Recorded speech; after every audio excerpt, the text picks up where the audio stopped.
English premier লিগে London derby না হলেও তার ঝাঁজ কিছুটা আঁচ করা যাবে ম্যানচেস্টার সিটি ও টটেনহ্যাম হটস্পারের ম্যাচে। এই ম্যাচকে ঘিরে উত্তেজনার পারদ উঠেছে তুঙ্গে। এই ম্যাচ দু দলের কাছেই গুরুত্বপূর্ণ হবার কথা।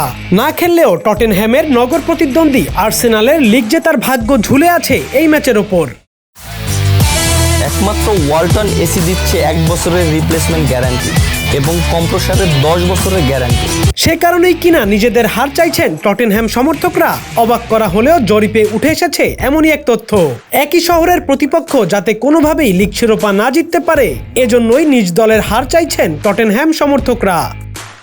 আর্সেনাল লিগ জিতবে নাকি টটেনহ্যাম ম্যান সিটির কাছে ম্যাচ হারবে, এই নিয়ে অনলাইনে পুলের আয়োজন করেছিল স্কাই স্পোর্টস, যেখানে দেখা যায় 54% টটেনহ্যাম সমর্থকই চাইছেন সিটির কাছে হারুক তাদের দল, যা বেশ অবাকই করেছে দলটির কোচ এঞ্জ পোস্তেকোগ্লুকে।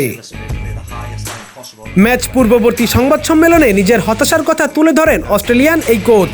অথচ টটেনহ্যামের জন্য ম্যাচটা বেশ গুরুত্বপূর্ণ। জয় পেলে টিকে থাকবে আগামী মৌসুমে চ্যাম্পিয়ন্স লিগ খেলার স্বপ্ন। তবে তা নিয়ে মোটেও চিন্তা নেই ক্লাবটির অধিকাংশ সমর্থকদের। তারা বরং খুশি টটেনহ্যাম হারলেই, তাতে যে শেষ রাউন্ডে শিরোপা ধরে রাখার কাজটা সহজ হয়ে যাবে ম্যানচেস্টার সিটির জন্য। হাই ভোল্টেজ ম্যাচের আগে পরিসংখ্যান অবশ্য কথা বলছে টটেনহ্যামের পক্ষেই। ঘরের মাঠে শেষ 4 ম্যাচেই যে তারা হারিয়ে দিয়েছে পেপ গুয়ার্দিওলার দলকে, এই ম্যাচেও তেমন কিছুর আশাই করছেন টটেনহ্যাম কোচ।